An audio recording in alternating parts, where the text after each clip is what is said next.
जब तक वह साथ रहा सब भला चंगा रहा। दिन राजी खुशी हंसी ठहाकों रमन चमन में पंख लगाकर कैसे उड़ गए पता ही नहीं चला। लेकिन उसके ट्रिप पर जाते ही एक अपरिचित डर ने लतिका को घेर लिया। वह आत्माओं, स्पष्ट शब्दों में कहें तो भूतों के अपने खौफ से बखूबी परिचित थी, लेकिन उसकी इंटेंसिटी या उसका खौफनाक डिग्री, उसकी मारक तीव्रता और बेदम कर देने वाली निरंतरता से अपरिचित थे। उसने अब तक मैट्रिमोनियल वेबसाइट पर तमाम विधुरों के प्रस्ताव इसी डर की वजह से ठुकरा दिए थे, लेकिन मयंक उसकी जिंदगी में बेमौसम की बहार सा आया, मॉनसून से पहले किसी तपते दिन में टूटकर हुई बारिश की तरह, जिसने उसे सराबोर कर दिया, किसी आंधी और तूफान की तरह जो उड़ा ले जाए उसे। ठगी से देखती रह गई वह। अब उसके जाने के बाद अकेली उसके घर में खुद को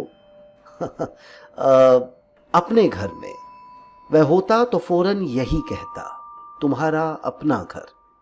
इन 3 महीनों में इतना प्यार दिया उसने कि उसका स्पर्श, उसकी आवाज, उसकी खुशबू अब भी जहन में मौजूद महसूस हो रही थी। फिर यह किन आहटों पर चौंक कर बेआराम हो रही थी वो। मयंक के रहते कभी नहीं सुनी ऐसी कोई ध्वनि। भरम है मन का खौफ। काश मयंक कुछ दिन और रुक जाता। जल्दी आऊंगा बोलकर कह गया है, अब की साथ ले जाऊंगा बोलकर कह गया है, घर के चप्पे चप्पे से वाकिफ करवा गया है। काम ही ऐसा है कि काम हो तो 3 महीने पूरा काम और फिर 3 महीने पूरा आराम। कोई ऐसा वैसा काम नहीं अमेज़न के जंगलों में नेचुरल गैस ढूंढना। दिलेरी चाहिए, बहादुरी चाहिए और जाने कैसा फौलाद का जिगर। जंगल में पहुंचकर आधा सफर वह विशाल जंगली नदी पर कभी छोटे जहाज तो कभी छोटी सी नाव में। लतिका ने साथ जाने की बहुत जिद की तो मयंक ने कहा था, देखो कहीं एनाकोंडा फिल्म की शूटिंग ना हो जाए। लेकिन तुम जो इतनी बार जाते हो, लतिका ने भी मचल कर कहा था। अरे मैं बचपन से जा रहा हूं, मुझे इस तरह जाने की ट्रेनिंग मिली है। इंजीनियरिंग कॉलेज में दाखिला लेकर मैंने इन ट्रिप्स पर जाने की पढ़ाई पढ़ी है। जाओगी तुम, ऐसी भी क्या जल्दी है। और यह कहकर चला गया था मयंक। सचमुच ऐसी क्या जल्दी, क्या बेचैनी है, यह कैसा खौफ। दिन भर किसी मकड़ी के जाले में जैसे उलझी रहती है वह, किसी टीनेज लड़की की तरह डूबी हुई उसके प्यार में, डोलती फिरती खाली घर में। कुछ है जो बहुत अविश्वसनीय सा लगता है। अविश्वसनीय लगती है यह गति जिसने टॉर्नेडो की तरह उसे लाकर इस अजनबी घर में कैद कर दिया है। लेकिन वह कैद तो नहीं, प्रेम बंधन है जिसके मूर्त बाहुपाश को वह तरस रही है। अविश्वसनीय है भटकती हुई आत्माएं, भूत कथाएं, पिशाचों की हस्ती। लेकिन हर बार की तरह वह बेसमेंट में मुड़ती हुई डरती है, जाने पीछे क्या खड़ा मिल जाए। और तब भी जब मयंक की कमीजें फैब्रिक सॉफ्टनर डालकर धोती है, उसमें समा जाना चाहती है वह, उसकी बाहों में समाने की तरह। और ठीक उसी क्षण जब वह मशीन पर झुकी थी, कपड़ों को वॉशर से ड्रायर में डालती हुई, उसने बेसमेंट की खिड़की के ठीक सामने लॉन के घर पर एक जोड़ी कदमों को चलते देखा। ये तो किसी आगंतुक के चलने की राह भी नहीं। घर का पिछला हिस्सा है, पैर नाजुक से दिखे थे। ये बताना कठिन था कि स्त्री के थे या पुरुष के। तो उसकी सारी आशंका सच होने जा रही थी। कोई भटक रहा था यहां, कहीं कोई इंट्रूडर तो नहीं। उसने याद करने की कोशिश की। बेसमेंट में कोई फोन भी नहीं, सेल फोन भी किचन आइलैंड पर छोड़ आई थी। यो जहां खड़ी थी वहां से हिलने की हिम्मत नहीं थी। खुद को चिकोटी काट देखना चाहती थी कि सब सुन तो नहीं हो रहा, कहीं वह कोई दुस्वप्न तो नहीं देख रही, या फिर अपने सीने पर हाथ रखकर देखना चाहती थी कि दिल धड़क रहा है या बंद तो नहीं हो गया। ठीक तभी घंटी बजी। सन्नाटे को चीरती हुई या परे धकेलती उन अनाम शब्दों, वाक्यों, अधूरे लफ्जों को जो किसी अदृश्य जाले में फंसे इधर उधर लटक रहे थे, घंटी की आवाज उसी तक पहुंची तो उसे लगा, थैंक गॉड, कोई इंसानी हस्ती है। लेकिन अगर पैर किसी भटकती हुई रूह के हो सकते हैं तो वो घंटी क्यों नहीं बजा सकती? क्या भूतों के इंसानी शक्ल लेकर चकमा देने के किस्से मशहूर नहीं?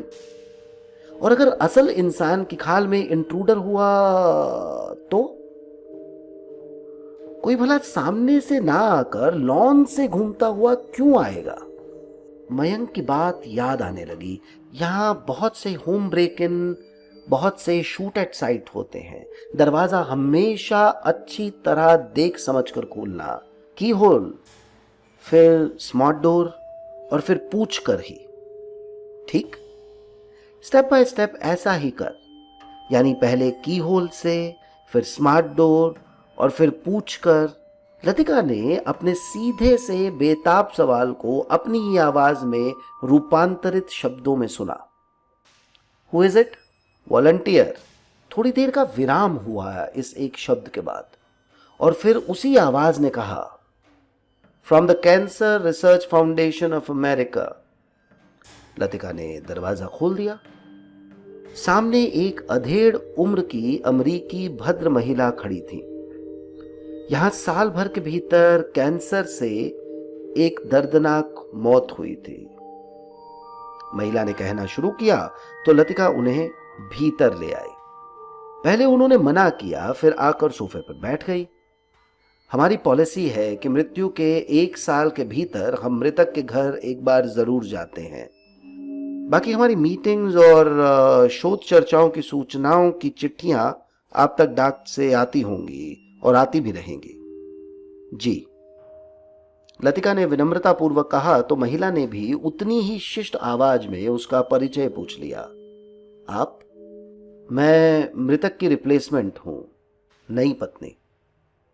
लतिका के भीतर से एक आवाज जोर से चिल्लाई, लेकिन फिर पता नहीं क्या सोचकर वह बोल गई, मैं बहन हूं उसकी, सामान लेने आई थी, मम्मी पापा भी उसे बहुत मिस करते हैं। कहकर लतिका ने रुआंसा चेहरा बनाया। हाँ, बहुत बहुत अच्छी औरत थी वह। जब तक अटेंड कर सकी, हमारी हर मीटिंग अटेंड की थी उन्होंने। उनके पति कभी नहीं आए साथ। अच्छा ही हुआ। अंत के आसपास वो बहुत खुलकर बोलने लगी थी। कहकर उन्होंने एक बहुत गहरी अर्थपूर्ण दृष्टि से लतिका की ओर देखा। क्या कहती थी दीदी? क्या जीजू ने अंतिम दिनों में दीदी का साथ नहीं दिया? लतिका की अपने पति के बारे में जानने की इच्छा इतनी तीव्र हो उठी कि वह संपूर्ण जासूसी पर उतर आई। साथ नहीं दिया? जान ले ली उसकी। इस हद तक फर्टिलिटी ट्रीटमेंट करवाया और तब तक करवाता रहा जब तक उसे कैंसर नहीं हो गया। अजनबी महिला की आंखें भर आईं।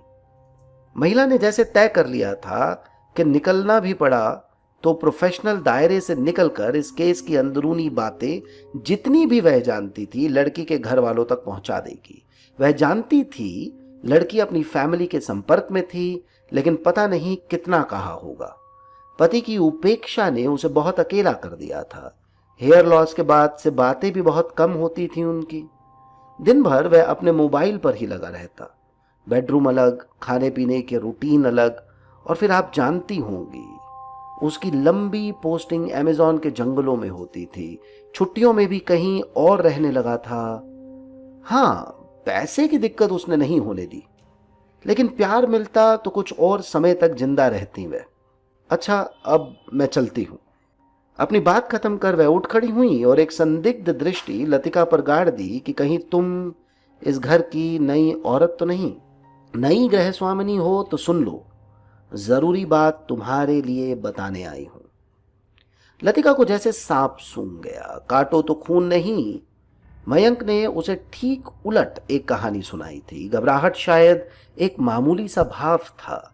लतिका को लग रहा था वह एक ऐसी नाव पर सवार कर दी गई है जिसमें बेपैंदी के लोटे की तरह पानी तेजी से भरता जा रहा है। नाव डूबने को है, कोई बचाने वाला तैराक नहीं और उसे बिल्कुल नहीं आता तैरना।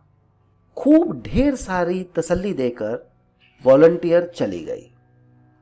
लतिका ने कुछ और देर रुकने को कहा तो बोली, बहुत से घरों में जाना है, बहुत से मिलते जुलते केसेस हैं। हाथ मिलाकर वॉलंटियर रवाना हो गई। उसके रुखसत होने के कुछ देर बाद तक लतिका बगीचे में टहलती रही।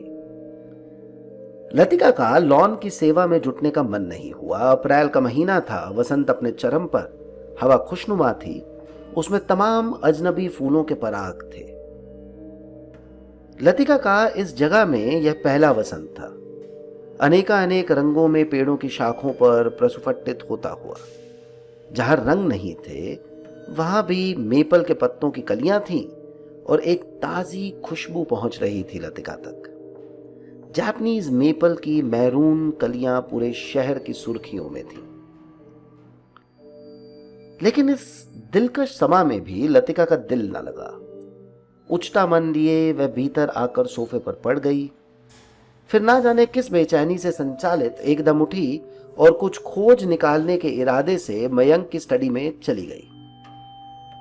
अब स्टडी क्या, लंबा चौड़ा कमरा था, बिस्तर और किस्म किस्म की रिक्लाइनिंग कुर्सियों वाला। कहां से शुरू करे वह? मेरी नंबर 1 हॉबी है थ्रिलर्स पढ़ना, मर्डर मिस्ट्रीज। एकदम शुरुआती दिनों में उसने कहा था और एकदम आम बात लगी थी। उसके अपने भाई की भी यही हॉबी थी। अगाथा क्रिस्टी और शर्लक होम्स की किताबें उसके घर में बचपन से ही ऐसी बिखरी रहती थीं जैसे मम्मी की सरिता या गृहशोभा। लेकिन उसके बाद मेडिकल थ्रिलर्स की इतनी किताबें थीं कि लतिका का सर घूम गया।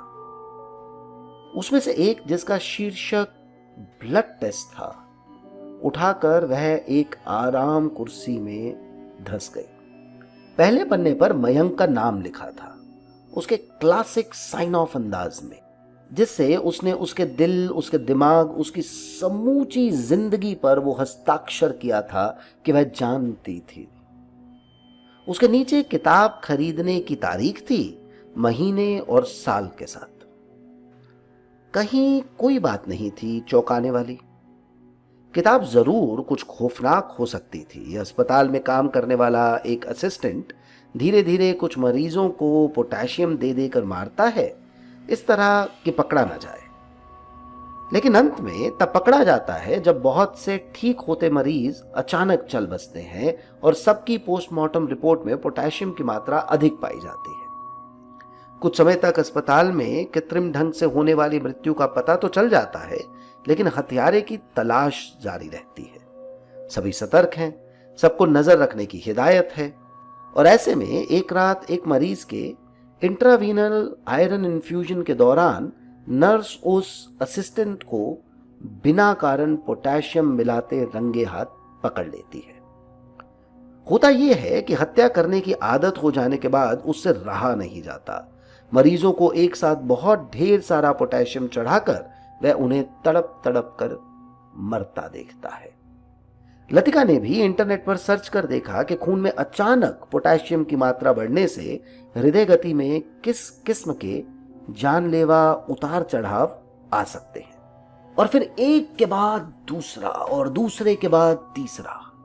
हफ्ते भर में ऐसे कितने उपन्यास पढ़ गई वह। कितने तरीके हो सकते हैं एक इंसान को मारकर बच निकलने के, ये इन किताबों को पढ़कर सीखा जा सकता था। क्या वह खुद ठीक पढ़ रही थी इन किताबों को? क्या उसकी सोच पर हावी नहीं हो रही थी किसी और की बातें? शुरुआती दिनों में भी मयंक ने पत्नी के प्रति गंभीर प्रेम का अपार प्रदर्शन किया था। किसकी माने वह? लेकिन मयंक की भाषा एकदम अलहदा थी। वॉलंटियर महिला की भी। रात को एक बगीचे में एक पत्ता भी खड़कता तो लतिका किसी तीसरी भाषा, किसी तीसरी आवाज के अंदेशे से चौकन्नी हो जाती। एक नया जीवन इस घर की चौखट तक आते आते रह गया था। उसकी जगह आ गई थी मृत्यु और उठा ले गई थी संभावित मां को।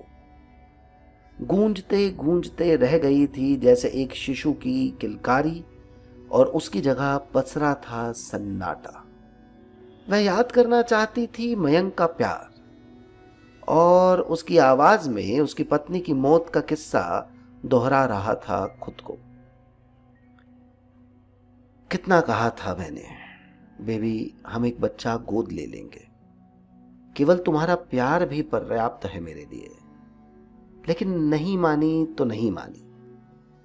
ऐसी कितनी बातें बताई थी मयंक ने, और हर बार किस्से का खात्मा कुछ इसी तरह होता था कि बेबी अब तुम मेरा प्यार हो, मेरी जिंदगी, तुम्हारी खुशी मेरी खुशी है, जैसा तुम चाहोगी ठीक वैसा ही होगा।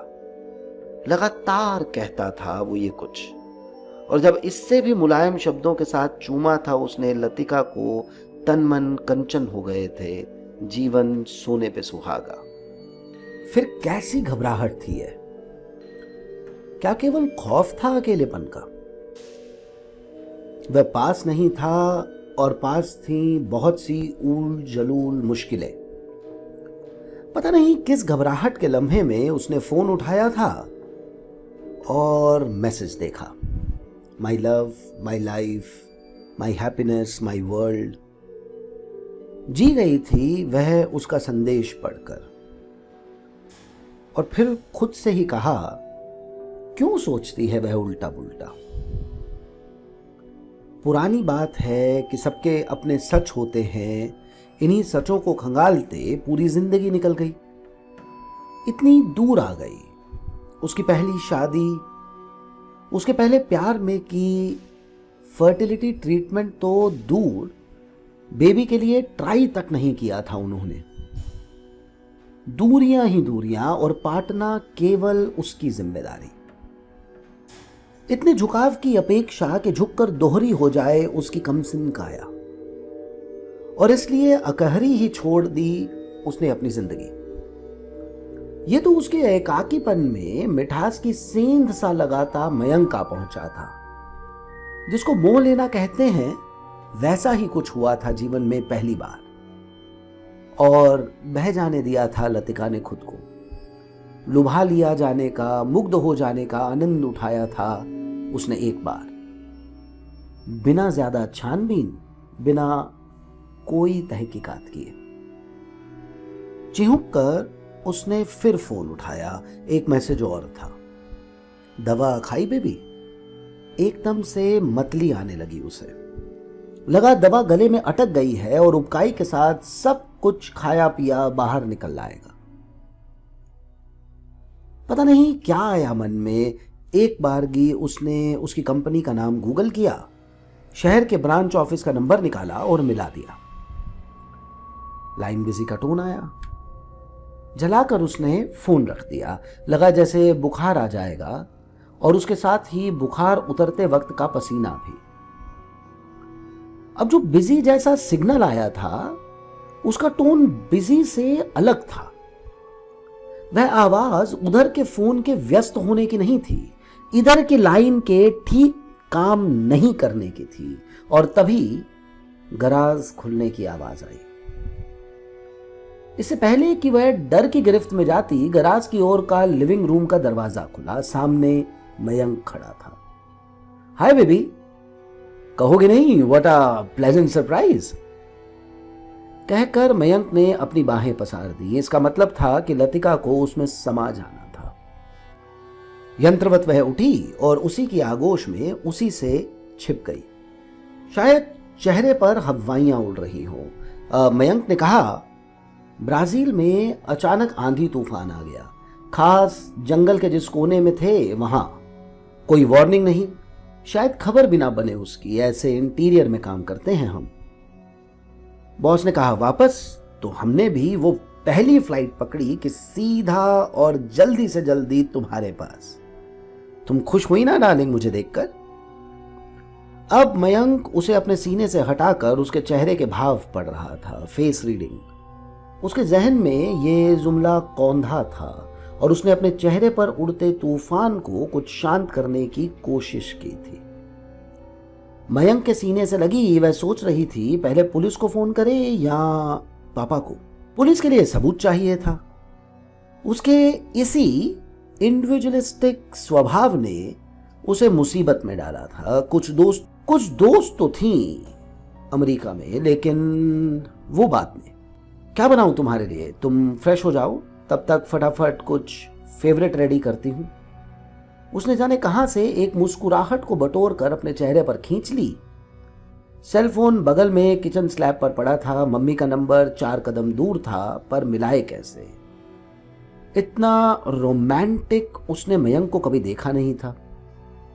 हनी, सिवाय तुम्हारे मैं कुछ भी नहीं खाना चाहता। उसने लतिका को गोद में उठा लिया। यह लतिका की व्यस्क जिंदगी में पहली बार हो रहा था कि कोई उसे अपनी बाहों में उठाए सीढ़ियां चढ़ रहा था। एक भुतैला, बनैला, डरावना सा रोमांच हावी हो रहा था उस पर। क्या वशीभूत होकर इस रोमांच के वह झेल जाएगी एक बलात्कार?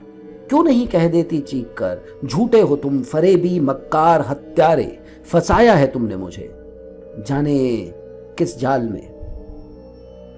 अगर सीधा अभियोग नहीं तो अपना संदेह क्यों नहीं समझा देती उसे? क्या गला दबा देता वह उसका? क्या हथियार थे इस कमरे में? क्या वह अपने हाथों से चोट पहुंचाने के काबिल था? किसके साथ हम बिस्तर होती रही थी वह? डूबती उतराती रही आनंद के ज्वार भाटे। जब अपने ऊपर झुके हुए धूर्त से अधिक घृणा उसे अपनी बेचारगी से हो आई, तो आवाज में पास बची सारी मधुरता को लपेट समेट कर उसने कहा, हनी, मैं फ्रेश होने जा रही थी जब तुम आए। थोड़े से हार्मोन पिल्स लिए थे। ब्लीडिंग अब बंद है, लेकिन थोड़े से आफ्टर इफेक्ट्स हैं। तुम भी यार ऐन वक्त पर गच्चा मार रही हो। उसकी शकर पारे सी आवाज में पहली बार झल्लाहट साफ दिखाई दे रही थी। वो क्या है कि शादी के बाद पहली बार काम से लौटा हूं ना, एक तड़प है, एक बेचैनी। जल्दी हो आओ जानम, ये रहा लू। हाथों के इशारा करते हुए उसने कहा। मुस्कुराहट बटोर कर लतिका उसकी गिरफ्त से छूट निकली और दौड़ती हुई बोली, नीचे के वॉशरूम में रखा था पूरा फ्रेश होने का kit. Please give me 15 minutes. हाँ स्वीट हार्ट। बिजली की गति से लपकती नीचे पहुंचकर उसने फोन उठाया था और खुद को वॉशरूम में बंद कर पापा का फोन मिलाया था। पहला ख्याल यही आया था कि इस दरवाजे को तोड़ने में उसे 10 मिनट से ज्यादा नहीं लगेंगे। अभी अभी ऊपर उसकी आंखों में एक खूंखार चमक देखी थी लतिका ने, जंगली जानवर जैसी हिंसक। क्या उसे लगा था खत्म हो रहा है उसका खेल? और बिना नकाब, बिना दुराव छिपाव, अपनी असल आईडी के साथ वह शिकार करना चाहता था डरती सहमती लतिका का, जैसे चील दबोचती है गौरैया को। वह कैसे दे सकती थी यह सुख उसे? कैसे दे सकती थी खुद को इतने घने अपमान का दुख? रोकना ही था उसे, जिसका आह्लाद दूसरे की पीड़ा में था। पापा का नंबर रिंग होने लगा तो उसे एहसास हुआ वह थर थर कांप रही थी। घबराहट इतनी थी कि पसीने छूट रहे थे। आंसू पलकों के कोरों तक भी पहुंच नहीं पा रहे थे। कहीं पापा बाथरूम में ना हो।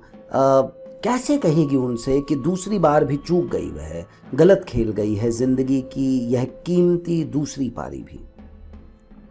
कहीं नाराज ना हो जाएं पापा।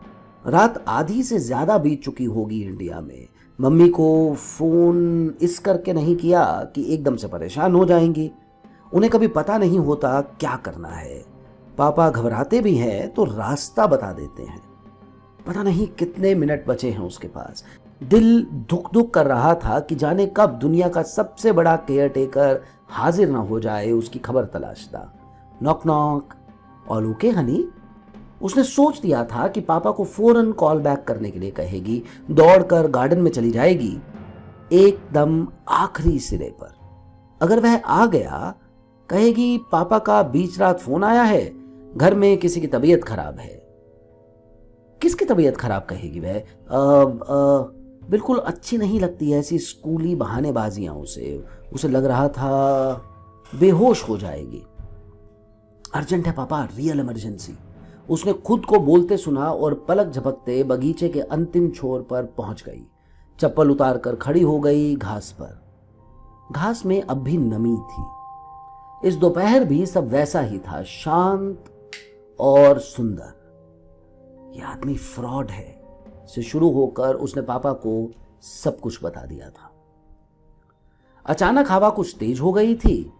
क्रैब एप्पल और चेरी के फूल नीचे झड़ रहे थे। बिल्कुल मत घबराना लता, बहुत से अपने लोग हैं वहां। दूर तो कई करीबी हैं, पास में भी बहुत सारे हैं। लता, जरा भी परेशान होने की जरूरत नहीं, मेरी बात ध्यान से सुनो, पापा लगातार बोल रहे थे। लतिका के भीतर बर्फ की सिल्ली सा जम रहा खौफ किसी झरने की तरह आंखों से बह रहा था। वह धार धार रो रही थी। उसने कसकर होंठ भींच लिए थे ताकि सस्वर रुलाई पापा को सुनाई ना दे जाए। लगता था उसकी हिचकियां बंध जाएंगी। भीतर बिल्कुल मत जाना लतिका, पुलिस को फोन करो, वो किसी वुमेन्स हेल्पलाइन को फोन कर मदद करने वाली स्त्रियों को बुला देंगे। उनके साथ आज के आज, अभी के अभी निकल जाओ। उससे कहो किसी मित्र का एक्सीडेंट हुआ है, वो ट्रॉमा सेंटर में है और तुम्हें फौरन पहुंचना है। अगर यह आदमी डिस्टर्ब करे तब पुलिस को तत्काल इंटरफेयर करने के लिए कहो। जल्दी करो बेटा, जल्दी करो। पुलिस का नंबर डायल करो, सब कुछ कह डालो उनसे। उनके साथ किसी सुरक्षित जगह पर पहुंचो। मैं तब तक निकटतम मित्र से संपर्क करता हूं, पता भेज रहा हूं, जल्दी। बिल्कुल तुम्हारे पास हूं लता, तुम्हारे साथ, डरना मत। रास्ता बिल्कुल साफ था। पुलिस पहुंचने वाली थी। उनके साथ कुछ देर अपने केस पर बोल चुकने के बाद लता बेहतर महसूस कर रही थी, एकदम आजाद। अपने घर, अपने लॉन में किसी बेगानी की तरह अकेली खड़ी। अपना घर अपना घर। खत्म हो चुकी उसकी प्रेम कहानी। फिर यह घर क्या, यह देश भी उसका नहीं, पुलिस भी बेगानी। समस्या केवल एक है, वह अपनाना चाहती है ये सब कुछ, यह देश, यह हवा, ये मिट्टी, ये पानी, ये व्यवस्था। निकालेगी कोई समाधान यहाँ की पुलिसिया व्यवस्था इसके लिए भी कि वह शांतिपूर्वक रह सके, यहाँ कमा खा सके, घूम सके स्वच्छंद। अभी तलाक में मयंक की आईडी का खुलासा होगा। वैसे पापा का अंदाजा सही था। इतने लॉटरी स्कैम्स थे अखबारों की सुर्खियों में, जो लड़कियों को प्यार के जाल में फंसाकर पैसे ऐंठते। क्या क्या नहीं करते थे, क्या क्या शक्ल ले रहा था वाइट कॉलर क्राइम। दूर से उसने पुलिस की नीली गाड़ी को पास आते देखा। एक नहीं, दो। शायद एक उसके और एक मयंक के लिए। आखिरी बार उसने अपने लगाए ट्यूलिप के बल्ब्स की ओर देखा। वे कल खिलने की तैयारी कर रहे थे। नमस्कार।